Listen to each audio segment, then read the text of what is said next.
मिसाल है, आप भी सुनिए। हम अपनी बीवी के साथ खाना खा रहे हैं और खाना खाते ही के दौरान हमारी बीवी की बहन साली, बीवी की बहन घर में आ जाती है और मेरी बीवी अपनी बहन को कह रही है आओ आओ तुम भी खाना खा लो, आओ आओ कोई बात नहीं आओ।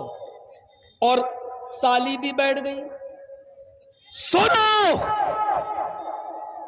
कलेजा है तो सुनो, दिल और गुर्दे हैं तो सुनो।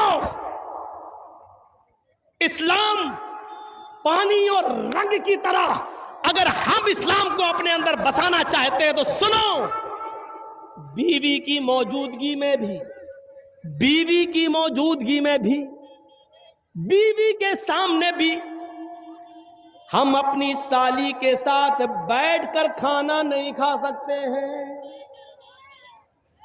मेरी साली भी मेरे साथ बैठकर, मेरी बीवी की मौजूदगी में भी मेरे साथ खाना नहीं खा सकती है। इस्लाम हमारी बीवी की बहन को, हमारी साली को भी बीवी की मौजूदगी में भी बहनोई के साथ खाना खाने की इजाजत नहीं देता है। अपनी सालियों को स्कूल पहुंचाने वालों, अपने गांव से किशनगंज और सिलीगुड़ी तक ले जाने वालों, अपनी बाइक पर बिठा के घुमाने वालों, कान के पर्दे खोल कर सुन लो। तुम्हारी साली का बाप यानी तुम्हारा ससुर भी अगर तुम्हें इजाजत दे रहा हो और बीवी भी कह रही हो जाओ मेरी बहन को स्कूल छोड़ाओ, जाओ मेरी बहन को हॉस्पिटल लेकर उसको डॉक्टर के पास उसका इलाज कराओ, सिलीगुड़ी ले जाओ, बीवी की परमिशन के बावजूद, बाप की ससुर की इजाजत के बावजूद बहनोई के लिए जायज नहीं है कि वो अपनी साली को अकेले तन्हे तना अपनी बाइक या 4 व्हीलर पर सिलीगुड़ी ले जाए, किशनगंज ले जाए। ये हराम है उसके लिए। कलेजा थाम के बैठो और देखो हमारे मुआशरे के अंदर ये बुराई पाई जा रही कि नहीं पाई जा रही है, पाई जा रही कि नहीं पाई जा रही है। जब बीवी की इजाजत और ससुर की इजाजत के बाद भी जायज नहीं है तो बिना इजाजत घुमाना ये कैसे जायज हो जाएगा? बहुत आसान है कह लेना कि साली आदि घर वाली है। तेरे बाप का फतवा होगा ये, तेरे बाप का सिस्टम होगा ये। तेरी बहन भी किसी की साली होगी, वो भी उसकी आदि घर वाली होगी। उसको इस नजरिए से देखने की कोशिश करो।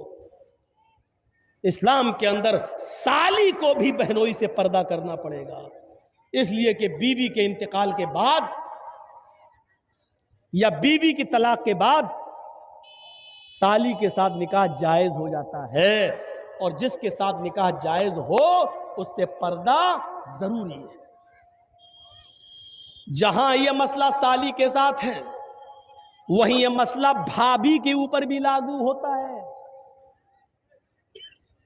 सुन लो, हमारी भाभी अपने शौहर के साथ खाना खा रही है या जर्जीज साहब खाना खा रहे हैं और जर्जीज साहब के भाई की बीवी यानी भाभी हमारे रूम में आ जाती है और हमारा भाई भी वहीं बैठकर मेरे साथ खाना खा रहा है और भाई ने कह दिया अपनी बीवी से आओ आओ तुम भी खाना खा लो, कोई बात नहीं देवर है तुम्हारे, बैठो। भाई की परमिशन के बावजूद, शौहर की इजाजत के बावजूद भाभी के लिए देवर के साथ खाना खाना जायज नहीं है। भाई की परमिशन के बावजूद भाभी को अकेले बाइक पे बिठा के किशनगंज और दार्जिलिंग ले जाना, सिलीगुड़ी ले जाना जायज नहीं है। दलील ये अराइतल हमवा या रसूल अल्लाह, एक औरत ने सवाल किया अय अल्लाह के नबी क्या मैं देवर से भी पर्दा करूं? देवर हमारे घर में रहता है, ज्वाइंट फैमिली है, आना जाना लगा रहता है, क्या मैं देवर से भी पर्दा करूं? तो अल्लाह के नबी ने फरमाया हाँ मोहल्ले के दूसरे लोगों से कभी कभी बेपर्दगी हो जाए चलेगा, मोहल्ले के दूसरे लोगों के सामने कभी चेहरा खुल जाए चलेगा, अलहमुल मौत, लेकिन देवर से हर हाल में पर्दा करना है, क्योंकि देवर तो मौत है भाभी के लिए। ये जबान हमारी नहीं है, हमारी जबान जरूर है, लेकिन अल्फाज मोहम्मदुर रसूलुल्लाह के, हदीस जनाब मोहम्मदुर रसूलुल्लाह सल्लल्लाहु अलैहि वसल्लम की है, अलहमुल मौत, देवर भाभी के लिए मौत है। अब अंदाजा लगाओ, जो मौत हो वो मौत कैसे भाभी को लेके जा सकता है अपने घर से बाहर। साहब मेरे भाई ने इजाजत दे दी, यहां भाई की इजाजत नहीं चलेगी, यहां शरीयत का हुक्म चलेगा, शरीयत का हुक्म। हम इन चीजों पर गौर करें, सोचें क्या इस्लाम के साथ हमारा ताल्लुक ये है। या अय्युहल्लज़ीना आमनु दुखुलू फिस्सिल्मि काफ़ा, ईमानो वालो तुम इस्लाम के अंदर पूरे के पूरे दाखिल हो जाओ। बच्चों के साथ हमारा ताल्लुक क्या है? फरमाया जब तुम्हारे घर में बच्चा पैदा हो, जब तुम्हारे घर में बच्चा पैदा हो तो 7वें दिन उसका अकीका करो, उसके सर के बाल काटो, पूरा टकला, 7वें दिन उसके सर के सारे बाल छिलो और बालों के वजन के बराबर, बालों के वजन के बराबर चांदी गरीबों और मिस्कीनों में तकसीम करो। मान लीजिए सारे बाल हमने काटे और 5 ग्राम हुए, तो 5 ग्राम चांदी या 5 ग्राम चांदी की कीमत गरीबों में मिस्कीनों में दी जाएगी। और ये इस्लाम का एक हिस्सा है, इससे आप बच नहीं सकते हो। 7वें दिन उसका अच्छा नाम रखो, गुड्डू पप्पू नहीं, ट्विंकल नहीं, लड़कियों के नाम उल्टी स्वीटी नहीं, अच्छा नाम रखो, नाम का असर पड़ता है। कयामत के नामों से बुलाया जाएगा। अच्छा नाम रखो जिसका माना अच्छा हो। जब 7वां दिन हो जाए तो उसका अकीका करो। और मसला याद रखना, अकीका सिर्फ 7वें ही दिन है, 14वें दिन की दलील नहीं है, 21वें दिन की दलील सही नहीं है कि 7वें दिन ताकत ना हो तो 14वें दिन कर लो, 14वें दिन ना हो तो 21वें दिन कर लो। नहीं, अकीका सिर्फ 7वें दिन है, और 7वें दिन किसी मजबूरी की वजह से अगर आप नहीं कर सके तो जब तुम्हें मौका मिले, जब तुम्हारे पास मजबूरी खत्म हो जाए उस वक्त कर लो। 7वें दिन नहीं किया और 8वें दिन मजबूरी खत्म हो गई तो 8वें दिन कर लो, 9वें दिन मजबूरी खत्म हो गई तो 9वें दिन कर लो। अब ये नहीं कि 7वें दिन नहीं किया तो अब 14वें दिन कर लेंगे, नहीं, 14वें दिन का इंतजार नहीं किया जाएगा। 14वें दिन भी मजबूरी रही, 21वें दिन भी रही, तो जब तुम्हारी मजबूरी खत्म हो जाए तब कर लो। और जब तक उस बच्चे का अकीका कर नहीं लिया जाएगा, उस बच्चे की दुआ बाप के हक में कबूल नहीं होगी। समझ रहे हैं ना? रहन है, रहन, बच्चा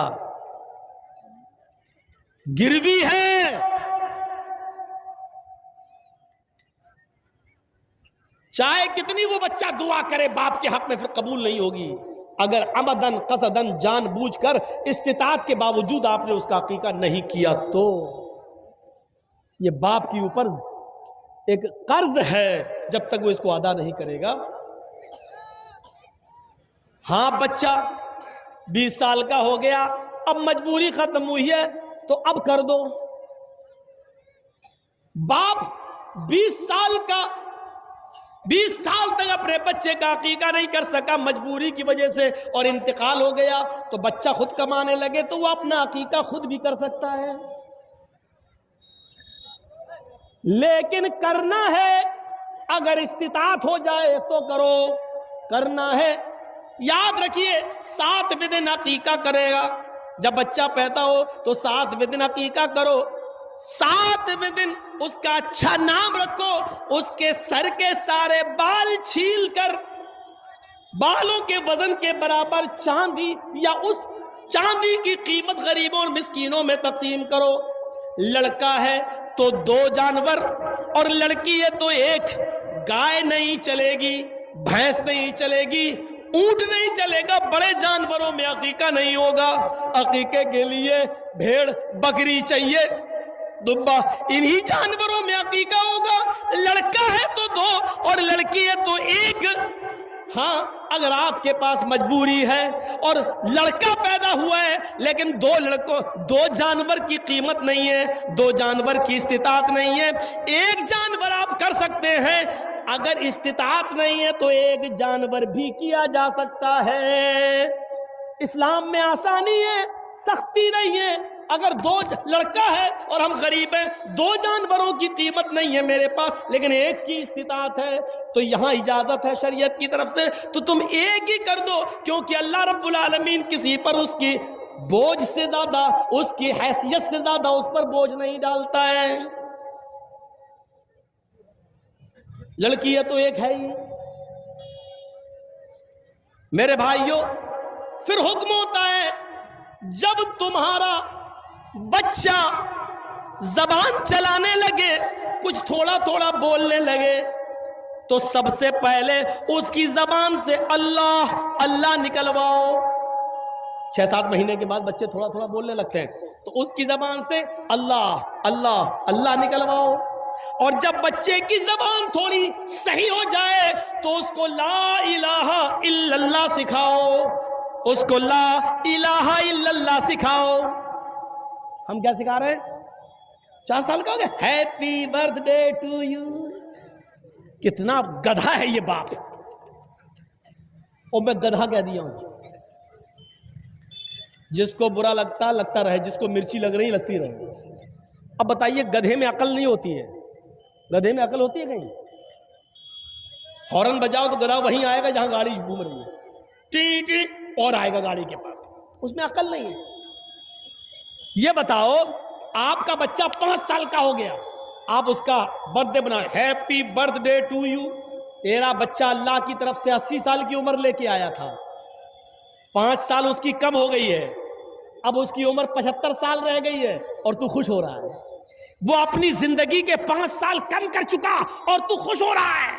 अगले साल वो 6 साल का हो गया, फिर तू केक काट रहा। वो 1 साल अपनी जिंदगी का और कम कर चुका, तू केक काट रहा, खुशियां मना रहा है। इससे बड़ा बेवकूफ और इससे बड़ा गधा बाप कौन होगा जो अपने बच्चे के जन्मदिन पर केक काट रहा है?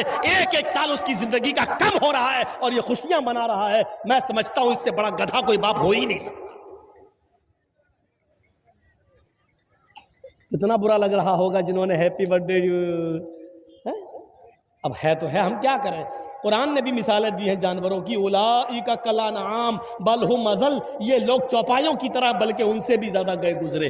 कुरान ने मिसाल दी है, हम क्या करें?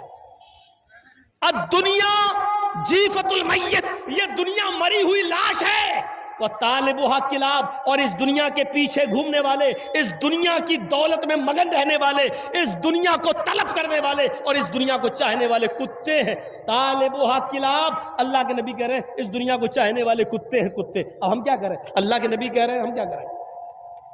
अकल जिसके अंदर नहीं होती है वो जानवर गधा है। अब गधे वाला काम हम कर रहे हैं। बहुत से गधे तो इतने बड़े पड़े हैं कि 85 साल की उम्र में भी अपना बर्थडे बना रहे हैं। 1-2 साल के और रह गए मरने वाले, फिर भी लंबी उम्र की कामना कर रहे हैं। इसीलिए फरमाया कि जब तुम्हारा बच्चा जबान सही कर ले, बोलने लगे, तो ला इलाहा इल्लल्लाह सिखलाओ। जैसे जैसे उसकी उम्र बढ़ रही है, अमल भी ऐसे ऐसे बताओ कि वो जन्नत के करीब भी होता जाए, जहन्नम के करीब ना हो, जन्नत के करीब जाए। अब हुक्म होता है ला इलाहा इल्लल्लाह सिखाओ।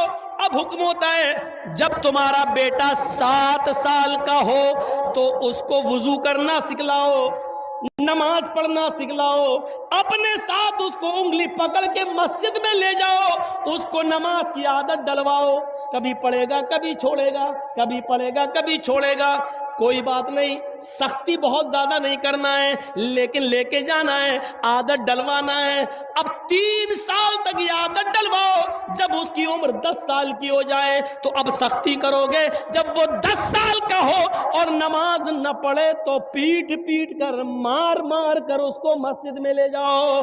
10 साल के बाद फिर नमाज माफ नहीं है, 10 साल का हो जाए तो उसको मस्जिद की तरफ ले जाओ, उसको मारो। 10 साल का बेटा नमाज ना पढ़े तो बाप मारे, 40 साल का बाप नमाज ना पढ़े तो कौन मारे? दादा तो मर गया बेचारा, वो तो इस दुनिया में न रहा। याद रखो, जो 40 साल की उम्र में बाप नमाज नहीं पढ़ रहा है तो उसका 10 साल का बेटा कैसे नमाज पढ़ेगा? ये औलाद के साथ हमारा इस्लाम के साथ कनेक्शन कैसा है? क्या पानी और रंग की तरह है या पानी और पत्थर की तरह है? जरा तसव्वुर करें। ये औलाद के बारे में हुक्म दिया है, हम ऐसा कर रहे हैं। 10 साल के बाद एक सहाबिया थी, मुस्नद अहमद की हदीस है, एक सहाबिया थी, उनके घर में बच्चा पैदा हुआ। जब भी वो पेशाब करता था, मां पानी का बर्तन लाती थी और उसकी शर्मगाह पे डाल देती थी। तरबियत देखिए, पेशाब किया, मां ने बर्तन लिया और उसकी शर्मगाह पे डाल दिया पानी। जब वो बच्चा चलने के लायक हुआ, जब वो बच्चा चलने के लायक हुआ और उसका पहला दिन था अपने पैरों के बल खड़े होकर चलने का, मतलब चलने का, जब पहला दिन था बच्चा चला और बच्चे को पेशाब लगा तो बच्चे ने पानी का प्याला देखा, यानी वही मिट्टी का बर्तन होता था उस जमाने में। बच्चे ने पानी का बर्तन देखा और उसको पेशाब लग रहा है। बच्चा बैठता है, पानी का बर्तन दोनों हाथ से उठाता है, उस बर्तन में थोड़ा पानी है लेकिन उस बच्चे को मालूम नहीं है, बस वो बच्चा पानी उठा रहा है। अब वो पेशाब कर रहा है, जब पेशाब करता है तो पानी लेकर वो अपनी शर्मगाह पे डाल रहा है। उसको अभी ये नहीं मालूम कि ये क्या है, इस्तिंजा है।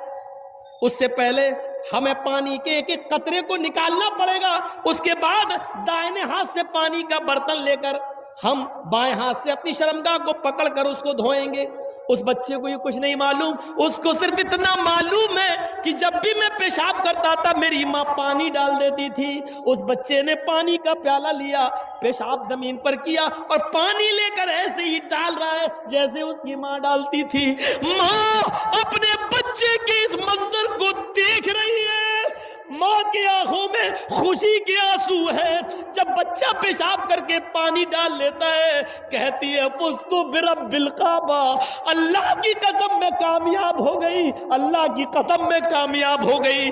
मैं अपने बच्चे को जो तरबियत देना चाहती थी, जो सिखाना चाहती थी, वो मैं सिखा चुकी हूँ। अल्लाह की कसम में अपने बच्चे की तरबियत में कामयाब हो गई हूँ।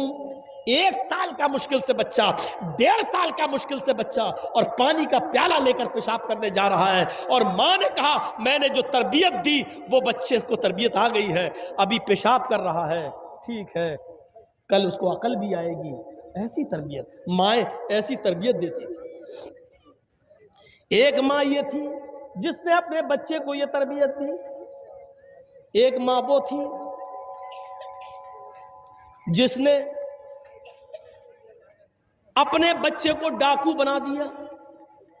सुल्तान डाकू का नाम सुना होगा आपने, बहुत बड़ा क्रिमिनल गुंडा, पकड़ा गया, मुकदमा चला और उसको फांसी की सजा सुना दी गई। जब फांसी के तख्ते पे ले जाया गया तो पूछा गया सुल्तान डाकू से, बताओ तुम्हारी आखिरी तमन्ना क्या है? उसने कहा कि मेरे सामने मेरी मां को लाकर खड़ा कर दिया जाए और मेरी फांसी मेरी मां की आंखों के सामने दी जाए। उसकी मां को लाया गया, मां रोते हुए आई। सुल्तान डाकू अपनी मां से कहता, मां क्यों रो रही हो, क्यों रो रही हो, ये तो होना ही था। आज मैं फांसी के फंदे पर, फांसी के तख्ते पर तुम्हारी वजह से लटक रहा हूं, तुम मुझे मार रही हो। पुलिस वालों ने उस वक्त हैरत से पूछा, तुम्हारी मां ने क्या किया? वो तो रो रही बेचारी। कहा नहीं पुलिस वालों, तुम्हें नहीं मालूम, जब मैं 5 या 6 साल का था मेरी माँ ने मुझे पैसे दिए कि एक अंडा खरीद कर लाओ। मैं अंडा खरीदने गया, अंडा दे दिया अंडे वाले ने, और पैसे देना मैं भूल गया। उसने भी पैसे नहीं मांगे और मैं अंडा लेके चला आया। मैंने अपनी मां को अंडा दिया और कहा, मां हमने अंडे वाले को पैसे नहीं दिए। मां ने कहा, शाबाश बेटा, तुमने बहुत अच्छा किया, अब इन पैसों से शाम का भी खाना बन जाएगा। एक अंडे की चोरी के बाद फिर मेरे हौसले बढ़ गए। फिर मैं यहीं से चोर बनने लगा और चोरी में कामयाब होते होते मैं डकैत बन गया। और डाकू इतना बड़ा बना कि जब लोगों से माल छीनने लगा और लोग माल देने में जब कतराने लगे तो उनकी जान लेने लगा। किसी की जान लेना मेरे लिए आसान हो गई और फिर मैं पकड़ा गया और उस जुर्म में मुझे आज फांसी की सजा सुनाई गई।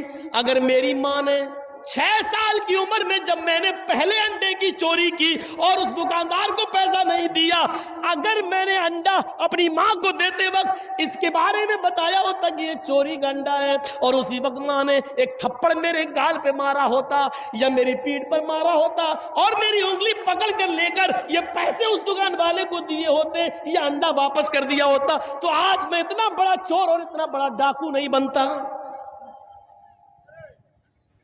इसकी जिम्मेदार मेरी मां है। जितने लोग आज जो लड़कियों से मोबाइलों में बातें कर रहे हैं, व्हाट्सएप कर रहे हैं, यकीनन ये उनके मां बाप की तरबियत की कमी है।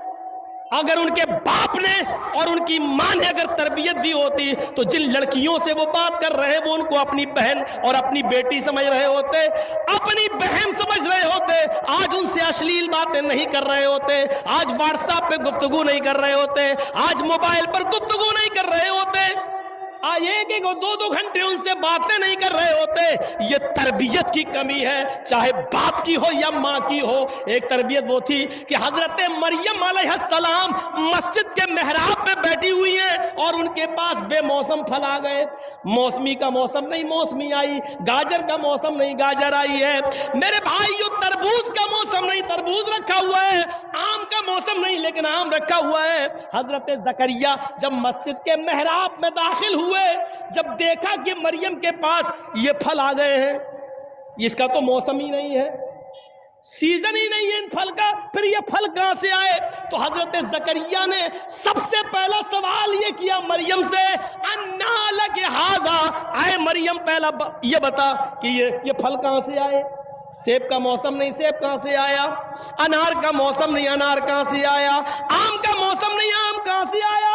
पढ़िए सूरह मरियम, कुरान कहता है अन्ना लक हाजा, ये तेरे पास कहां से आया? इसका जवाब दे। अल्लाह वाली थी, नेक थी, अरे जिसने बगैर शौहर के बेटा पैदा किया ईसा को, और अल्लाह ने उसकी पाक दामनी का ऐलान किया, अल्लाह ने उसकी पाक दामनी का सबूत दिया, वो बदचलन कैसे हो सकती थी? लेकिन जकरिया क्लास ले रहे हैं, बता ये फल कहां से आया? और मरियम कहती है शक मत कीजिए, डाउट मत कीजिए, मेरे बारे में कोई गलत ख्याल पैदा मत कीजिए। क़ालत हुवा मिन इंदिल्लाह, ये सारी नेमतें मुझे अल्लाह की तरफ से मिल रही हैं। ऐ ज़करिया, मुझे पालने पोसने वाले, मेरी परवरिश करने वाले, मुझे अच्छी तरबियत देने वाले, मेरी रगों में आप ही का खून है, इसलिए मैं आपको बताना चाहती हूँ ये कोई लड़के ने ला के नहीं दिया, मेरा किसी लड़के से कोई ताल्लुक नहीं है, कनेक्शन नहीं है, ये नेमतें मुझे अल्लाह के पास से मिल रही हैं। आप बाप हैं, आप अपनी बेटियों से पूछिए ये मोबाइल तेरे पास कहां से आया? ये तो 12-13-15 हजार का मोबाइल है, हमने तो तुम्हें लेके नहीं दिया, ये तुम्हारे पास कहां से आया? 500-600 रुपए का रिचार्ज तुम्हारे मोबाइल में, 1.5-2 GB तुम्हें रोज मिल रही है, ये पैसा तुम्हारे पास कहां से आया है? हम तो तुम्हें मोबाइल में 2 ही नंबर थे तुम्हारे पास, एक माँ का, एक बाप का या एक भाई का, अभी अभी ये तीसरा नंबर, इस नंबर से जो कॉल आई है ये कहां से आई है? ये सारे सवाल आज बाप ने अपनी बेटी से पूछना छोड़ दिया, इसलिए बेटियां भी आवारा गायों की तरह हो चुकी हैं, आवारा जानवरों की तरह हो चुकी हैं। आज हमने तरबियत देना छोड़ दिया है। सुनिए, जब तरबियत नहीं होगी तो यही हाल होगा। आज हमने अपनी बेटियों को, अपनी औलाद को तरबियत नहीं दी है। शेख अब्दुल कादिर जीलानी बगदादी रहमतुल्लाह अलैह, जो बड़े पीर साहब के नाम से मशहूर हो गए, वो अब्दुल कादिर जीलानी रहमतुल्लाह अलैह 12 साल की उम्र में काफिले के साथ जा रहे थे। उनकी माँ ने 12 साल की उम्र में उनके कुर्ते के अस्तर में 40 अशरफी सिल दी थी और सिलते वक्त छुपा दिया था और कहा था, बेटा देखो ये 40 अशरफियां हैं, लेकिन हालात चाहे कितने खराब हो जाए, बेटे तुम झूठ कभी मत बोलना, तुम झूठ कभी मत बोलना। माँ अपने 12 साल के बच्चे को काफिले के हवाले कर रही है, लेकिन नसीहत ये कर रही है, बेटे हालात कितने भी खराब हो तुम झूठ कभी मत बोलना। माँ जानती है हालात खराब हो सकते हैं, लेकिन झूठ बोलकर हालात और खराब कर लिए जाएंगे। अगर अपने आप को बचाना है तो सच बोलकर ही बचाया जा सकता है। मेरे प्यारे साथियों, जब डाकुओं ने उस काफिले पर हमला किया तो सारा काफिला लूट लिया। डाकुओं का एक आदमी जब अब्दुल कादिर के पास आया, कहने लगा, ए लड़के तेरे पास भी कुछ है? उसने कहा हाँ। बोल क्या है? 40 अशरफी हैं। 40 कहाँ है? कहीं तो दिखने नहीं। कहा ये है। अस्तर सिल उधेड़ा, 40 अशरफी मिली। कहा बेटे ये तो छुपी हुई थी, तुम अगर मना कर देते तो मैं यहां तक पहुंच ही नहीं पाता, तुमने बता कैसे दी? कहा कि चलते वक्त मेरी माँ ने मुझे नसीहत की थी कि हालात चाहे कितने खराब हो झूठ कभी मत बोलना। इतनी सी बात का उस डाकू पर यह असर हुआ, चीख पड़ा, आए डाकुओ इधर आओ। इस बच्चे ने अपनी माँ की इतनी बात मानी है कि इस हाल में भी वो झूठ नहीं बोला और 40 अशरफियां मुझे दे दी। मेरी तो पूरी जिंदगी चोरी में गुजर गई है, लुटेरीपन में गुजर गई है, डकैती में गुजर गई है। ये बच्चा अपनी माँ की नाफरमानी नहीं कर सका, हम अपने रब की नाफरमानी कर रहे हैं। हम अपने रब को क्या मुंह दिखाएंगे? हम अपने रब को क्या जवाब देंगे? सारे काफिले का लूटा हुआ माल वापस कर दिया और उन डाकुओं ने सबने सच्ची तौबा कर ली। ये बच्चा 12 साल का आगे चलकर शेख अब्दुल कादिर जीलानी के नाम से मशहूर हुआ है और बड़े पीर साहब के नाम से जाना जा रहा है। हम अंदाजा लगा रहे मेरे भाइयों, माएँ क्या तरबियत दिया करती थी अपनी औलाद को, और आज हमारी माएँ हमें क्या तरबियत दे रही हैं। आज हमारा 4 साल का बच्चा पैंट की चैन खोलता है, माँ खोलती है, कहती है बेटा यहाँ खड़े होके पेशाब कर ले। माँ के सामने वो खड़े होके पेशाब कर रहा है। और एक वो माँ थी, जब बच्चा पेशाब कर रहा है तो उसके पानी का बर्तन उसकी शर्मगाह पे डाल रही है। तरबियत है। हमें इस्लाम हमारे अंदर कितना दाखिल है, हमने अपनी औलाद को क्या तरबियत दी है, जरा सोचो और अंदाजा लगाओ। फरमाया मेरे भाइयों, या अय्युहल्लज़ीना आमनू उदखुलू फिस्सिल्मी काफ़ा, ईमानो वालो तुम इस्लाम के अंदर पूरे के पूरे दाखिल हो जाओ। तो मेरे भाइयों, अपने आप को इस्लामी रंग में रंगना चाहिए। उठना, बैठना, लेटना, सोना, जागना सब इस्लामी हो। हजरत बिलाल के सीने पर जब भारी पत्थर रख दिया गया आग के अंगारों पर लिटालकर, फिर उनसे कहा जा रहा है इस्लाम छोड़ो, आग के अंगारों पर लेटे हैं, भारी पत्थर सीने पर रख दिया, और फिर भी कह रहे हैं कि नहीं, अल्लाहु अहद, अल्लाहु अहद, अल्लाहु अहद। यह है इस्लामी जिंदगी। ना इस्लाम बिलाल से निकल रहा है, ना बिलाल से इस्लाम को निकाला जा रहा है। यह है इस्लाम। और एक हमारा इस्लाम है। इतना बोलने के बावजूद भी बेगैरत लोग मोबाइल लगाए हुए हैं, ये जलसा सुनने आए हैं। एक हमारा इस्लाम है, तो ये इस्लाम को अपनाने की जरूरत है। हजरत सुमैया रजी अल्लाह ताला अन्हा की शर्मगाह में, इंदामे नहानी में खंजर मार दिया अबू जहल ने, इधर से डाला उधर निकाल दिया। कहता अबू जहल के इस्लाम छोड़ दे। क्या कहती अबू जहल? बिल्कुल नहीं। इतनी बड़ी सजा पाने के बावजूद भी क्या कह रही है? इस्लाम नहीं छोड़ सकती। एक ऊंट एक पैर इस ऊंट से बांध दिया, दूसरा पैर उस ऊंट से बांध दिया, हाथ में कोड़ा लिया और कहा कि इन ऊंटों को भगा देंगे। एक ऊंट पूरब की तरफ जाएगा, एक ऊंट पश्चिम की तरफ जाएगा। अब इस्लाम छोड़ दे, तू चीर दी जाएगी, बीच से तेरे दो टुकड़े कर दिए जाएंगे। इस हाल में भी देखने के बाद मुस्कुराती है और कहती है कि अबू जहल, जन्नत देखने के बाद भी कोई पलट सकता है, मैं इस्लाम को अब भी नहीं छोड़ सकती। ये कौन सा इस्लाम था? ये होना चाहिए हमारा इस्लाम के साथ कनेक्शन। यहां तो 5-6 लड़के घेर ले, लाठी डंडा लेके और कहा बोल जय श्री राम, तो मारे डर के हमारे मुंह से निकल जाएगा जय श्री राम, जान बचाने के लिए। एक हमारा इस्लाम है। सोचिए हम कहां खड़े हैं। हम अपने घरों में इस्लाम नाफिज नहीं कर पाए, हम अपनी लड़कियों को पर्दा नहीं करा पाए, हम जलसों में हैं और हमारी बहनें अभी भी मार्केटों में घूम रही हैं। हम रात के 12-12 और 1-1 बजे तक उनके हाथों में मोबाइल देकर इस्तेमाल करवा रहे हैं और हमारी जवान बेटियां मोबाइल चला रही हैं। एक ये हमारा इस्लाम। और फिर कहते हैं कि हमारा मजाक उड़ाया जा रहा है, फिर हिजाब पे पाबंदी नहीं लगेगी तो क्या होगा।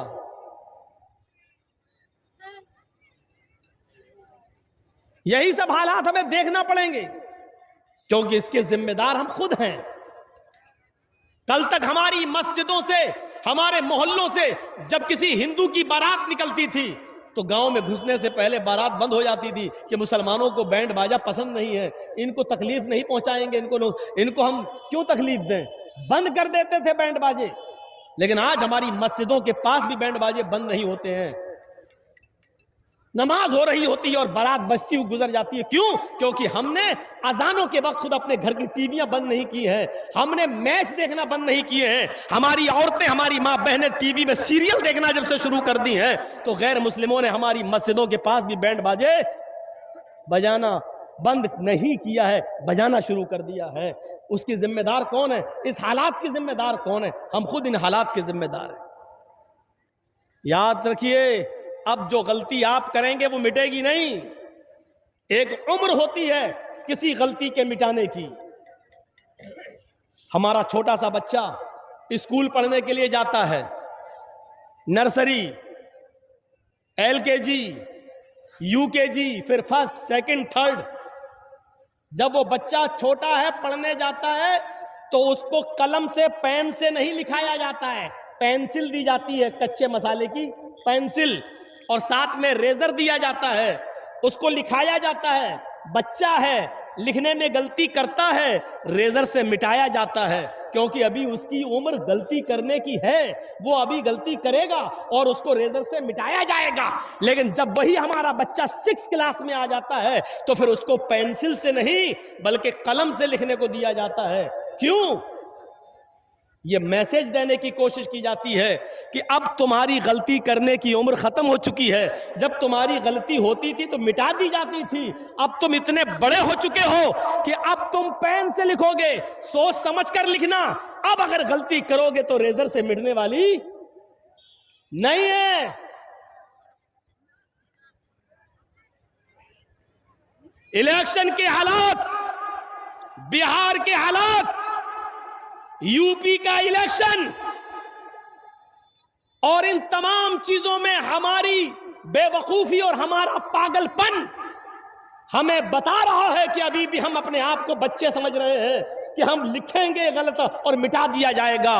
नहीं, इस वक्त होश के नाखून लेने की जरूरत है, इस वक्त दूरअंदेशी की जरूरत है, इस वक्त अक्लमंदी से काम लेने की जरूरत है, क्योंकि इस वक्त तुम जो गलती करोगे वो मिटेगी नहीं।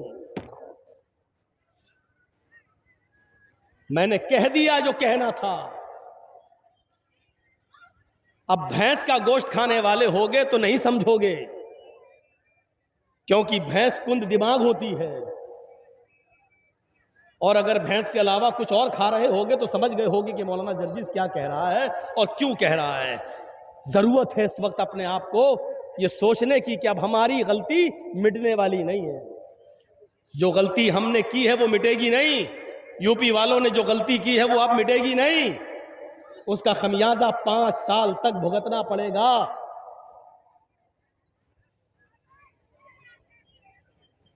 और वो डायलॉग अपनी जगह पर है, गर्मी निकाल देंगे। वो डायलॉग अपनी जगह पर है कि बुलडोजर चला देंगे। अब इस नुकसान का जिम्मेदार कौन है? जो गलती हमने की है वो अब मिटने वाली नहीं है, क्योंकि हम बच्चे नहीं हैं कि पेंसिल से लिखें और मिटा दी जाए। अब अक्लमंदी की जरूरत है और दानिशमंदी की जरूरत है। सुना था ना वो किस्सा? नहीं सुना? एक जंगल के अंदर शेर, भेड़िया और लोमड़ी शिकार के लिए निकले। भेड़िया जानते हो ना, सियार और लोमड़ी, तीनों ने जंगल में शिकार किया। शेर ने हिरन मारा, भेड़िए ने बकरी मारी और लोमड़ी ने खरगोश मारा। तीनों ने एक एक जानवर मारा। शेर ने कहा, भेड़िए ये 3 जानवर पड़े हैं, बताओ किसको क्या खाना, इंसाफ करो, फैसला करो, कौन सा जानवर कौन खाएगा। जबकि फैसला खुद शेर कर सकता था, जंगल का राजा था, लेकिन जंगल के राजा ने खुद फैसला नहीं किया। भेड़िए से कहा फैसला करो क्या है, कौन खाएगा। भेड़िया बेचारा समझ नहीं पाया कि मामला क्या है। वो समझा कि शेर अच्छा आदमी है, अच्छा है। इस शेर को अगर आप समझ जाओगे तो पूरी तकरीर समझ जाओगे हमारी। भेड़िए ने शेर की बात में भरोसा कर लिया। भेड़िए ने कहा बहुत आसान है फैसला। कहा क्या है? कहा साहब हिरन आपने मारा, आप हिरन खा लीजिए, बकरी मैंने मारी, मैं बकरी खा लेता हूं, लोमड़ी ने खरगोश मारा, लोमड़ी खरगोश खा लेगी। फैसला गलत नहीं था, फैसला सही था। फैसला गलत नहीं था, फैसला बिल्कुल सही था। लेकिन फैसला सुना किसको रहा है? जो खुद कानून और सब कुछ अपनी मुट्ठी में रखता है,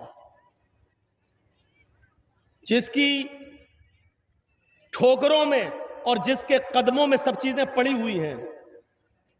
शेर ने कहा पागल, बेवकूफ, इतना बुरा फैसला करना तुझे किसने सिखाया? इधर आ।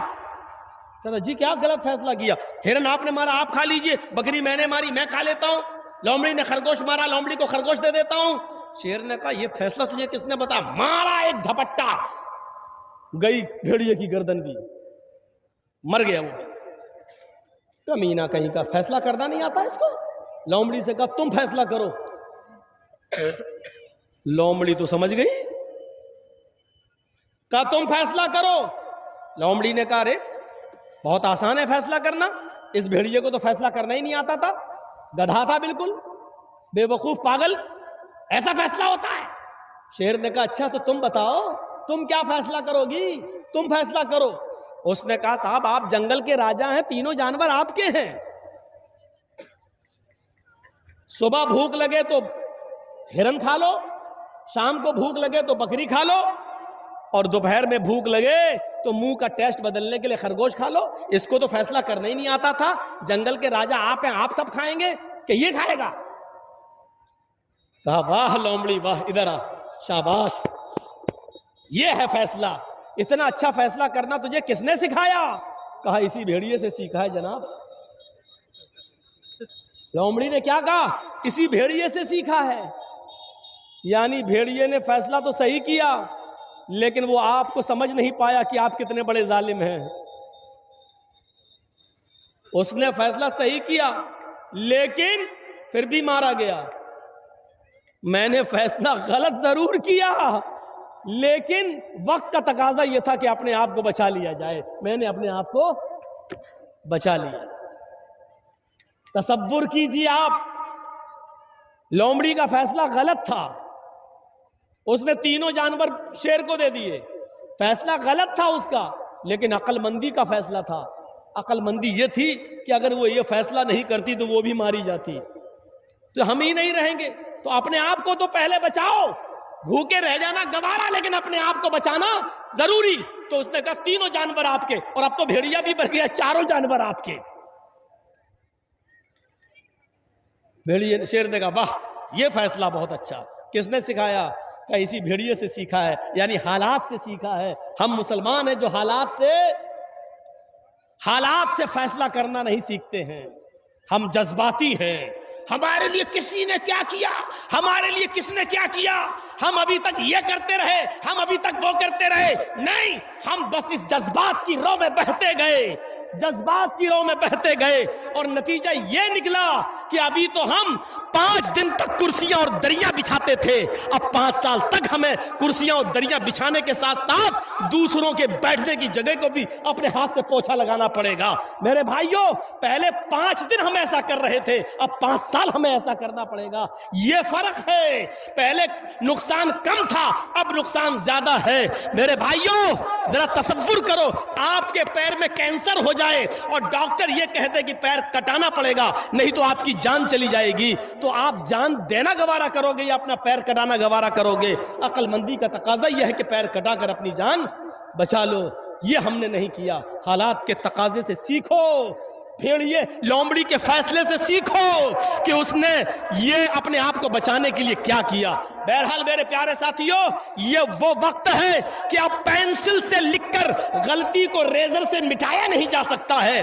अब हम पेन हाथ में ले चुके हैं। याद रखना, अब जो गलती करेंगे वो मिटाई नहीं जा सकती है, क्योंकि अब हम बालिग हो चुके हैं, बड़े हो चुके हैं। ये याद रखना।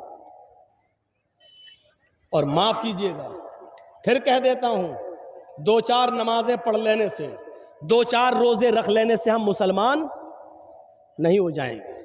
आप चाहे कितना कहते रहिए कि मेरा नाम मोहम्मद जर्जीस है, आप चाहे कितना कहते रहिए कि मेरा नाम आसिफ अली है, आप चाहे कितना कहते रहिए कि मेरा नाम मोहम्मद अमीर है, मेरा नाम अमीनुद्दीन है, कुछ भी कहते रहिए, लेकिन अगर आप सिर्फ जुमे की जुमे नमाज पढ़ते हैं तो आप मुसलमान नहीं हैं। अगर आप 2 टाइम की नमाज पढ़ के 3 टाइम की छोड़ देते हैं तो आप मुसलमान नहीं हैं। मुझे ये बताइए, ये एक पोल है, मान लो ये बिजली का एक पोल है, करंट, बिजली का एक खंबा है, इसमें बिजली के तार दौड़ाए जाना है। बिजली के तार लगना भी लगे नहीं है, लेकिन आपको मालूम है कि ये बिजली का खंबा है और बगल में एक आम का पेड़ है, उसके बगल में एक आम का पेड़ है।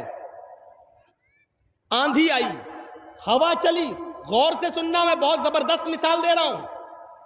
हवा चली, आंधी आई और आम के पेड़ से 15-20 पत्ते, आम के जो पत्ते थे वो टूटकर बिजली के खंबे से चिपक गए। ये बिजली का खंबा है, मैंने मान लिया।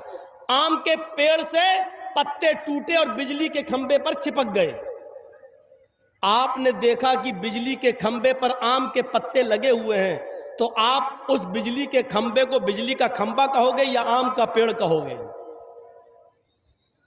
मुझे आज जवाब दो। चलिए थोड़ा सा मैं पूछता हूं आज आपसे, देखें सो रहे हैं कि जाग रहे हैं। बिजली के खंबे पर 20, 25, 50 पत्ते आम के चिपक गए पेड़ के। अब आप उस बिजली के खंबे को, बिजली के पोल को क्या कहोगे? बिजली का पोल या आम का पेड़? उसमें तो आम के पत्ते चिपके हुए हैं।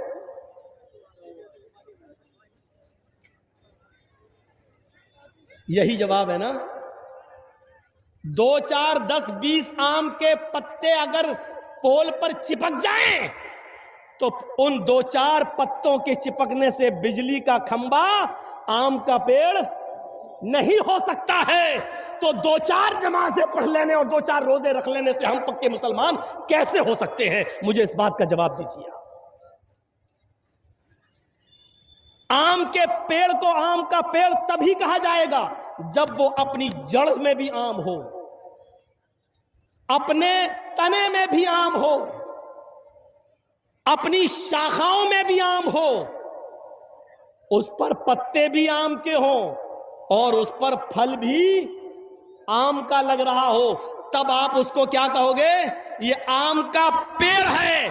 उसी तरीके से मुसलमान उसको कहा जाएगा जिसकी जड़ भी इस्लाम की हो, जिस जड़ के तना भी इस्लामी हो और उस तने पर जो पत्ते यानी जो इबादतें हो वो भी इस्लामी हो, उसका उठना बैठना चलना फिरना और खाना पीना शादी और ब्याह सब इस्लामी हो, तब कहा जाएगा कि ये मुसलमान है। और अगर ऐसा नहीं है तो माफ कीजिएगा, हम और आप बिजली के खंबे पर 15, 20, 25, 50 आम के पत्ते चिपके हुए उस बिजली के खंबे को आम का पेड़ कह रहे हैं, जो बिल्कुल हो नहीं सकता। इसी तरीके से 2-4 नमाज और 2-4 रोजा रखने वाले को मुसलमान नहीं कहा जा सकता है। इस मिसाल को याद रखिएगा। मौलाना मिसाल तो इतनी अच्छी दे रहे हैं, इसीलिए तो यूपी से बुलाते हैं आपको कि आप अकल में बिठा देते हैं हमारी। हाँ, अकल में हम आपके बिठा रहे हैं। और याद रखना, अगर 2-4 वक्त की नमाज पढ़ने वाले को अगर आप मुसलमान समझ रहे हैं तो समझ लेना कि आप उस बिजली के खंबे को आम का पेड़ कह रहे हो कि जिस पे 5, 6, 10 पत्ते आम के चिपके हुए हैं, जो हो नहीं सकता। या अय्युहल्लज़ीना आमनू उदखुलू फिस्सिल्मि काफ़्फ़ा, ऐ ईमान वालो तुम इस्लाम के अंदर पूरे के पूरे दाखिल हो जाओ। तुम्हारा उठना, तुम्हारा बैठना, तुम्हारा लेटना, तुम्हारा सोना, तुम्हारा जागना, तुम्हारा खाना, तुम्हारा पीना सब इस्लामी होना चाहिए। हम अपने समाज पर गौर करें, शादियां होती हैं, क्या ये इस्लामी है? एक एक लड़की की शादी में लड़के वालों की तरफ से 150 आदमी, 200 आदमी, और हमारे इलाके में चले जाओ तो 400 आदमी, 500 आदमी बाराती। और बड़े बड़े शहरों का जायजा लें तो खाने पीने का सिस्टम खड़े होकर, आपके इलाके में होता कि नहीं होता अभी हमें नहीं मालूम, लेकिन हमारे बड़े बड़े शहरों में चले जाओ, लखनऊ में, कानपुर में, दिल्ली में, बंबई में, बड़े बड़े शहरों में शादियों में बारात, बफर सिस्टम, खाने का सिस्टम, अपने हाथ से निकालो, खड़े होके खाओ। इसका नाम रखा गया बफे सिस्टम। बिगाड़ कर लोग बोलने लगे बफर सिस्टम, जिसका नाम होना चाहिए था कुत्ता सिस्टम, जिसका नाम होना चाहिए था गधा सिस्टम, जिसका नाम होना चाहिए था सुअर सिस्टम। इसका नाम रखा गया बफे सिस्टम। अभी जायजा लो और खड़ा कर दो और ऊपर से देखना शुरू कर दो कि कितने नौजवान लड़के हैं कि उनके बाल इस्लामी हैं। तो अभी आपको ऐसे ऐसे लोग मिलेंगे कि जिनकी यहां से बिल्कुल साफ, यहां से बिल्कुल साफ, यहां से बिल्कुल साफ, सिर्फ इतनी जगह पर बाल मिलेंगे, ऐसा लगता है जैसे मधुमक्खी का छत्ता। और इस बाल को नाम रख दिया है फैशन, जबकि हमारी नजर में यह है सुअर कट बाल। ये बाल इधर से, ये कौन सा बाल है? ऊपर से आप सिस्टम को देखना शुरू करें, नजर डालें और देखें तो ऊपर से नीचे तक आप अभी पता चल जाएगा कि कितने लोगों की पूरा का पूरा शरीर इस्लाम की तालीमात से भरा पड़ा। हजरत उमर रात की तारीकी में अंदर बाहर निकलते हैं, देखते हैं कौन भूखा है, कौन सो रहा है।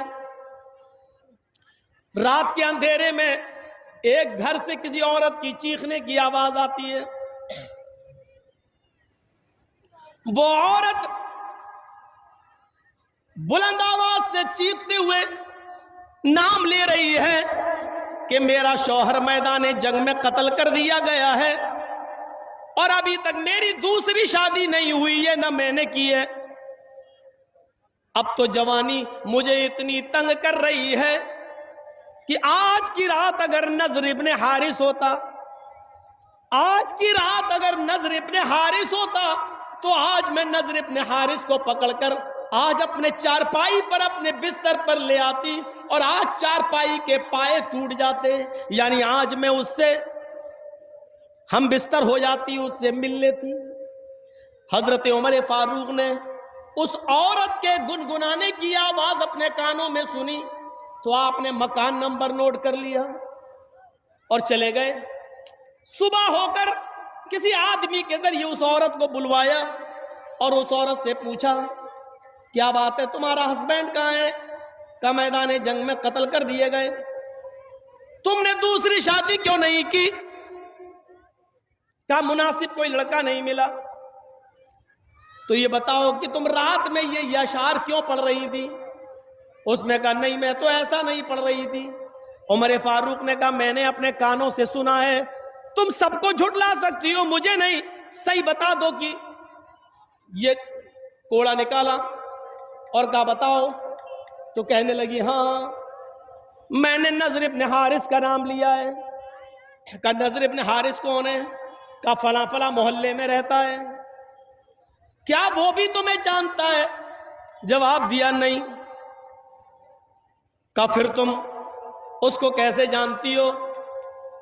कहने लगी, वो मुझे बड़ा खूबसूरत लगता है, बड़ा हैंडसम लगता है और मेरा दिल उसके ऊपर आया हुआ है। इसका मतलब उसने तुम्हें नहीं देखा? कहा नहीं। कहा जाओ। फिर थोड़ी देर के बाद नजर इब्न हारिस को बुलाया हजरत उमर ने और पूछा कि आखिर तुम्हारी खूबसूरती की वजह क्या है? आखिर तुम्हारे ऊपर मदीने की औरतें क्यों मरती हैं? क्यों कोई औरत तुम्हारे ऊपर फरेफ्ता होती है? जब नजर इब्न हारिस आए तो हजरत उमर फारूक ने देखा नजर इब्न हारिस की खूबसूरती का राज क्या था?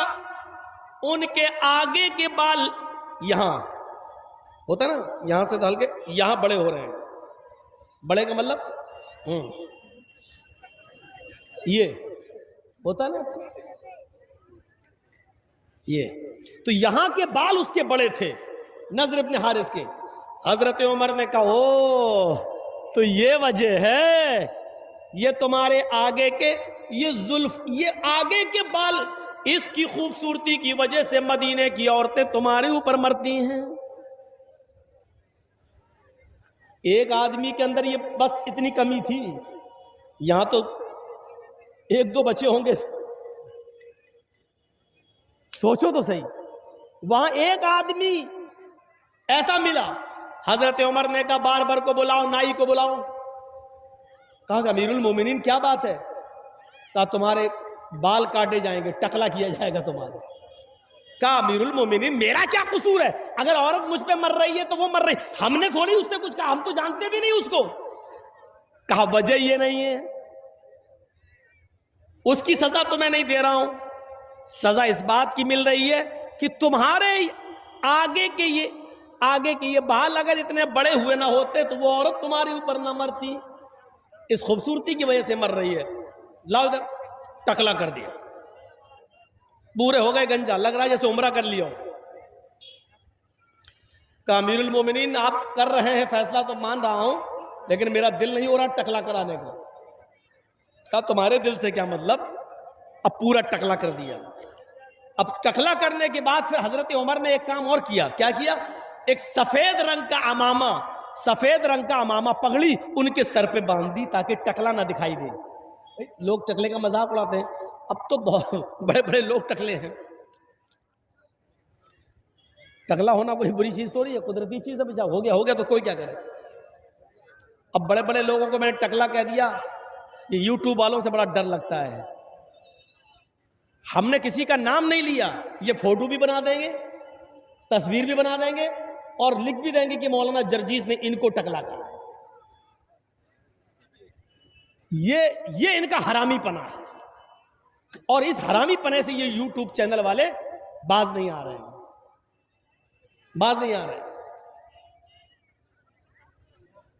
अब तो जलसा कमेटी वालों ही से कहना पड़ेगा कि आपके यहाँ यूट्यूब चैनल वाले आएंगे और ये आएंगे तो अब हम नहीं आएंगे। ये हमें अब कदम उठाना पड़ेगा क्योंकि ये अपनी हरकतों से बाज नहीं आ रहे। इन्होंने बंगाल की इतनी तकरीरें डाल दी, मेरी ममता का जो प्रचार मैंने किया था, इतनी तकरीर डाल दी कि यूपी में मेरे ऊपर प्रचार पर रोक लग गई। यहां तक के पूरे प्रचार में आपने देखा होगा कि यूपी में मेरी कोई तकरीर नहीं हुई। ये इनके हरामीपने से, इन यूट्यूब चैनलों की वजह से। गौर कीजिए, देख लिया, आप किसी का भी मैंने प्रचार नहीं किया यूपी में, सबसे अलग। क्यों? ऊपर से ऑर्डर था कि आप नहीं बोल, तकरीर नहीं कर सकते हो, जलसा नहीं कर सकते, ये हालत है। लेकिन खुश हो जाओ, तुम्हारी पेट की जहन्नम भर गई है, तुम्हें 1000, 2000, 10,000 रुपया तुम्हारे अकाउंट में आ गया है, तुम खुश हो जाओ। लेकिन तुमने कितना बड़ा नुकसान कर दिया है यूपी वालों का, ये तुम्हें नहीं मालूम। तो मेरे भाइयों, जब उनको पगड़ी बांधती तो वो अब और ज्यादा खूबसूरत लगने लगे पहले से। उल्टा हो गया, हजरत उमर का दांव उल्टा हो गया। उन्होंने बाल इसलिए काटे थे कि इसकी खूबसूरती मिट जाए, लेकिन बाल काटने के बाद जब पगड़ी बांधी उसको तो वो और ज्यादा खूबसूरत लगने लगे। अभी तो मदीने की एक औरत उनके ऊपर मर रही थी, अब 10 मरने लगी। जहां जा रहे हैं इतना खूबसूरत, ये जा रहा है। हजरत उमर को पता चला कि उस आदमी के ऊपर तो और औरतें दीवानी हो गई, मदीने की लड़कियां दीवानी हो रही हैं। तो हजरत उमर ने उसको दोबारा बुलाया, कहा, नजर इब्न हारिस, तुम्हारी खूबसूरती ने और इस अमामे ने मदीने की लड़कियों को, मदीने की औरतों को फितने में डाल दिया है। मदीने की औरतें कहीं फितने में मुब्तला ना हो जाएं, लिहाजा तुम्हें अब मदीने से निकाला जा रहा है और यहूदियों की या ईसाइयों की बस्ती में भेजा जाएगा। वहां जाकर दीन की तबलीग करो, वहां जाकर दीन की दावत दो। चूंकि तुम मुसलमान हो, इसलिए ईसाई और यहूदी औरतें तुम्हारे ऊपर मरेंगी नहीं, और तुम्हारी दावत अगर काम आ गई तो वो इस्लाम भी लेते आएंगे वहां के लोग। अब तुम्हें मदीने में नहीं रखना पड़ेगा। एक आदमी की खूबसूरती जो औरतों को दीवाना बना रही थी, आदमी ही को निकाल दिया हजरत उमर फारूक ने। हम तो औरतों को जलसे से नहीं रोक पा रहे हैं, आदमियों को क्या रोकेंगे, मर्दों को क्या रोकेंगे। बेटा कहां जा रहे हो? शादी हो गई तुम्हारी? अब बताओ ये कहां जाएगा बेचारा, इसकी तो बीवी भी नहीं, जाएगा कहां? अजीब अजीब लोग उठते हैं जलसे से, बच्चे उठते हैं, उनकी बीवी नहीं। 80-90 साल के बुढ़े उठते हैं बेचारे, चाचा वो चाची के लायक नहीं रहे। अजीब अजीब चीजें देखने को मिलती हैं, नए नए नमूने, और उठ के जा रहे हैं। अरे जब जाना ही था तो आए क्यों थे भाई? अब ये देखो, अभी अभी अभी बोले नहीं, ये उठ के जा रहा है। क्या कहोगे आप? सिस्टम नहीं है हमारे पास, हम इसलिए आज पीछे हैं। सिस्टम आज हम भूल गए। अल्लाह के रसूल ने सिस्टम पर जोर दिया था सबसे ज्यादा। सिस्टम मजबूत था, हमारे पास सिस्टम मजबूत नहीं। औरतों को मस्जिद में आने की इजाजत दी अल्लाह के रसूल ने, तो सिस्टम इतना मजबूत था कि औरतों का रास्ता अलग था, मर्दों का रास्ता अलग था। सिस्टम इतना मजबूत था कि कोई भी औरत खुशबू लगाकर, चूड़ियां पहनकर, पाजेब पहनकर मस्जिद में नहीं आ सकती थी। सिस्टम को मजबूत बनाइए मेरे भाई, सिस्टम को। हमारे यहां सिस्टम मजबूत नहीं है। हम अपनी मां बहनों पर जरा नजर डालें, क्या कर रही हैं? क्या उनके अंदर वो शर्म और हया बाकी रह गई है जो इस्लाम का एक हिस्सा थी? हमारा कुरान नबी की औरतों, नबी की बीवियों को भी हुक्म दे रहा है। अल्लाह, या निसा अन्नबी लस्तुन्ना कहदिम मिनन निसाई इत्तक़ैतुन्ना। आए नबी की बीवियों, गौर करो, आए नबी की बीवियों, आए नबी की औरतों, आए नबी की बीवियों, लस्तुन्ना कहदिम मिनन निसाई इत्तक़ैतुन्ना। तुम आम औरतों की तरह नहीं हो, तुम मामूली औरत नहीं हो, तुम मामूली लेडी नहीं हो। आए नबी की बीवियों, अगर तुम अल्लाह से डरती हो तो तुम मामूली औरत नहीं हो। फला तग़ज़ाना बिल क़ौल फ़यत्मअ अल्लज़ी फ़ी क़ल्बी मरज़। आए नबी की बीवियों, जब तुम्हारे घर में कोई सवाल करने वाला आए तुम्हारे घर का दरवाजा खटखटाए, तुमसे गुफ्तगू करे, तुमसे बातचीत करे, फला तग़ज़अना बिलक़ौल, तो तुम्हारे कौल में, तुम्हारी बातचीत के अंदर नरमी नहीं होनी चाहिए, तुम्हारे लहजे में नरमी नहीं होनी चाहिए, मिठास नहीं होनी चाहिए। ये कुरान औरतों को हुक्म दे रहा है, अरे औरतों, जब तुम किसी से गुफ्तगू करो, किसी से बात करो, तो तुम्हारे लहजे में, तुम्हारी गुफ्तगू में नरमी नहीं होनी चाहिए, मिठास नहीं होनी चाहिए। जैसे हम किसी से बात करें, किसी औरत से, अब वो देख रही मौलाना जर्जीस जी, हाँ, महीन आवाज से बात करे, शर्मा शर्मा के बात करे, ये नहीं होना चाहिए। जी, दरवाजा खटखटाया, अंदर आप नहीं है, भाई नहीं है, बाप नहीं है, किसी लेडी की आवाज आई, अंदर से आवाज आई, जी कौन, ये आवाज होनी चाहिए। जी कौन, जी मौलाना जर्जीस, अच्छा ठीक है, हाँ बताइए कैसे आए हो, वो आपके भाई से मिलना है, कहाँ है, देखिए भाई तो अभी घर पे है नहीं है, बाद में 2 घंटे के बाद, 4 घंटे के बाद आइएगा, तब पता कर लीजिएगा, ठीक है, बस ये आवाज होनी चाहिए, बदतमीजी नहीं। लेकिन नहीं अभी घर पे कोई नहीं है, ना अब्बू है ना भाई है, कोई नहीं है, ठीक है बाद में आइएगा, 2 घंटे बाद पूछ लीजिएगा, ठीक है शाम को आइएगा, पता लगा लीजिएगा, ये होना चाहिए। लेकिन होता क्या है, दरवाजा खटखटाया, बैल बजाई, पहले दरवाजा खोला, जी वो आपके भाई कहाँ हैं, जी वो तो नहीं है, आप कहाँ से आए, देखिए बातचीत बढ़ रही है, आप कहाँ से आए, किशनगंज से, और इतनी दूर से, आइए पानी पी लीजिए। जब तुम्हारे घर में कोई नहीं है तो तुम किसी को पानी पिलाने के लिए भी अंदर नहीं बुला सकती, इसमें बदतमीजी नहीं मानी जाएगी। आपके घर में सब लेडीज ही है, कोई जेंट्स नहीं है, तो आप दरवाजा मत खोलिए। कौन, कहां से आए हो, ठीक है अभी भाई नहीं है, अभी अब्बू नहीं है, ठीक है बाद में आइएगा, शाम को आइएगा, तब मालूम कर लीजिएगा। ये अब खोल के कहा एक्सक्यूज मी, आइए पानी पी लीजिए। जब इस तरीके से तुम कहकर उसको आज अपने घर में बुला लोगी, आज तो तुम्हारे भाई से मिलने आया, 2 घंटे के बाद तुमसे मिलने आएगा। कुरान इसी को कह रहा है, फला तग़ज़अना बिलक़ौल, तुम्हारी कौल में, तुम्हारी बातचीत में नरमी नहीं, मिठास नहीं होनी चाहिए।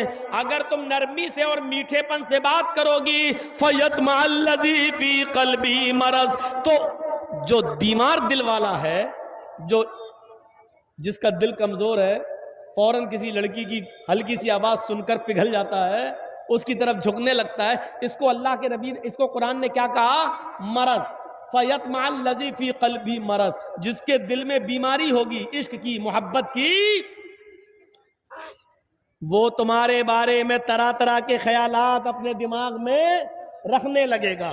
फ़यत्मअल्लज़ी फ़ी क़ल्बी मरज़, वो अपने दिल में तुम्हारे बारे में नए नए ख्यालात, नए नए तसव्वुरात अपने दिल में रखने लगेगा। इसलिए मिठास नहीं होनी चाहिए तुम्हारी आवाज में। ये अल्लाह रब्बुल आलमीन ने हुक्म दिया है। और औरतों को हुक्म दिया है अल्लाह रब्बुल आलमीन ने, वइज़ा सअल्तुमूहुन्ना मतान फसअलूहुन्ना मिन वराइल हिजाब। हाय मोहम्मद के मानने वालों, आए मुसलमानों, जब तुम किसी घर में जाओ और घर में कोई मर्द ना हो और औरतें ही औरतें हो, और तुम्हें वहां कोई चीज लेना हो, उस घर से कोई चीज हासिल करना हो, उस घर से कोई चीज तुम्हें लेना हो, वइज़ा सअल्तुमूहुन्ना मतान, अगर कोई सामान तुम्हें चाहिए, फसअलूहुन्ना मिन वराइल हिजाब, तो पर्दे की ओर से मांगो, दीवार के पीछे से मांगो, दरवाजे के अंदर से मांगो। यानी औरतें दरवाजा न खोलें, सामान लेके आए, उतना ही गेट खोलें और सामान दे दें। सामान देते हुए, प्लेट देते हुए, बर्तन देते हुए, या कोई भी चीज देते हुए अपने हाथों में सॉक्स, अपने हाथों में ग्लव्स पहन लें, ताकि ताकि तुम्हारे हाथ की कलाइयां, तुम्हारे हाथ की हथेलियां भी गैर मर्द को नजर न आए। ऐसे पर्दे की ओर से उनसे सवाल करो, फसलूहुन्ना मिन वराइल हिजाब, पर्दे की ओर से उनसे मांगो। और उनको भी चाहिए जो सामान देंगे वो पर्दे के पीछे से तुम्हें दें, यानी सामने ना आए। ये कुरान कह रहा, कुरान जलसों में भी सामने आ रही हो तो क्या हाल होगा, दुकानों पे घूम रही हो और हम जलसे करा रहे हैं। साहब सिस्टम हमारा मजबूत है, हमने रस्म बना ली है, अमली अक़दाम नहीं किया है। वहां अमली अक़दाम होता था कैसे? एक नौजवान टखने से नीचे पैजामा पहने हुए था, उसका कपड़ा टखने से नीचे था यहां, और जा रहा था ऐसे। हजरत उमर ने देखा है टखने से नीचे, तो हजरत उमर ने उसको बुलाया, ए अंतहाइज। अब तर्जुमा सुनो। हजरत उमर ने कहा, ए नौजवान अंतहाइज। उसने पीछे मुड़ के देखा हजरत उमर से, मुझसे कह रहे हैं कहा अंतहाइज? अंतहाइज का मतलब जानते हो? क्या तुझे पीरियड आ रहा है? क्या तुझे महीना आ रहा है? औरतों को महीना आता है ना, पीरियड। जो औरतें बालिग हो जाती हैं, जो लड़की बालिग, उनको एक महीने में चंद दिन ब्लड आता है, जो उसको पीरियड बोलते हैं, एमसी। तो हजरत उमर ने कितना खतरनाक जुमला बोला उस नौजवान को। सोचो, आप ये मत कहना मौलाना जज्जी इतना बेशरम ऐसी बात कह रहा। मैं नहीं कह रहा हूं, हजरत उमर ने कहा है। क्या कहा? अंतहाइज, क्या तुझे पीरियड आ रहा है? क्या तुझे महीना आ रहा है? तो उसने पीछे मुड़ के देखा, कोई औरत तो जा नहीं रही है। हजरत उमर किससे कह रहे हैं? कहा पीछे क्या मुड़ के देख रहा है? तुझसे कह रहा हूं। हंसने लगा, मुझसे? मुझसे? हाँ। कहा आपका दिमाग सही है? कहा क्यों? कहा यहीजुर रजुल। उस आदमी ने कहा क्या मर्द को भी महीना आता है? है सवाल देखिए उसका। हजरत उमर ने से उसने कहा मुझे महीना? हल यहीजुर, क्या मर्द को भी महीना आता है? तो हजरत उमर ने कहा क्या मर्द भी टखने से नीचे पैजामा पहनता है? यानी कपड़ा टखने से नीचे पहनने का हुक्म अल्लाह ताला ने, नबी ने औरतों को दिया है, मर्दों को टखने से ऊपर पहनने का हुक्म दिया है। यहां से ऊपर रहेगा कपड़ा आपका, मर्द का टखने से नीचे, यहां तक कि पैर भी छिप जाए। औरतों को हुक्म दिया है कि वो नीची शलवार पहने। और जब चादर या नकाब लगा के जब बाजार या मायके या कहीं जाएं, तो ऐसी कंडीशन में इतनी नीची चादर हो जो आपकी चप्पल को भी छिपा रही हो, चप्पल भी नजर ना आ रही हो, और जमीन की मिट्टी से रगड़ खा रही हो चादर। इतनी नीची चादर होनी चाहिए, या इतना नीचा नकाब होना चाहिए, हिजाब होना चाहिए जो पैर की चप्पल को भी छिपा रहा हो। जाकर जो चंद औरतें बुर्का पहन के आई हैं, जरा उनके नकाब भी देख लीजिएगा, चप्पल तक दिखेगी। और याद रखना, औरतें घर से बाहर जाते वक्त घर में जो चाहे पहने।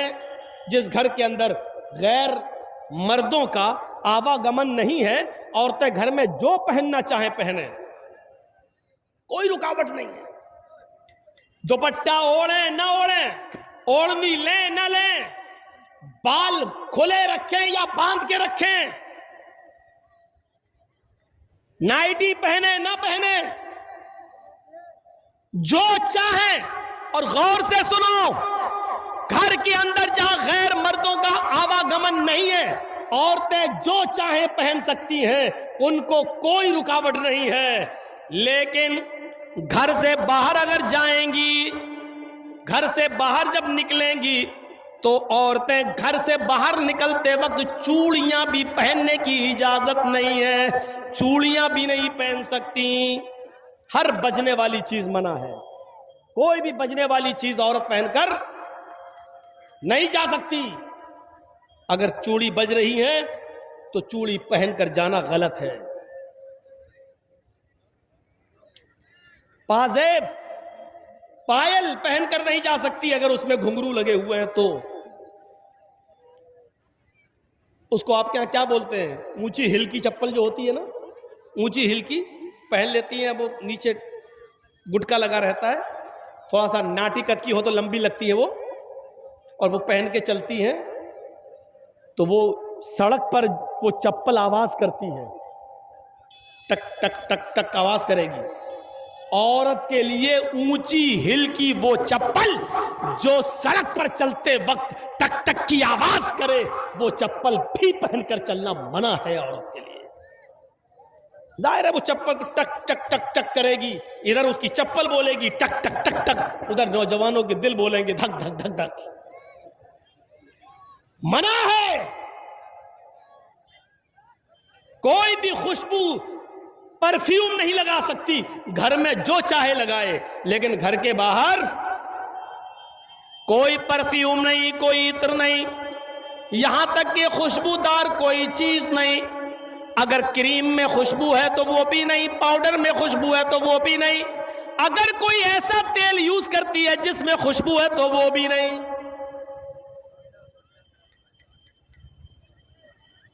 फरमाया कोई औरत, और सुन लो, कोई औरत खुशबू लगाकर, इत्र लगाकर, मेकअप करके घर से बाहर निकलती है, जब तक वो घर ना आ जाए जानिया लिखी जाती है।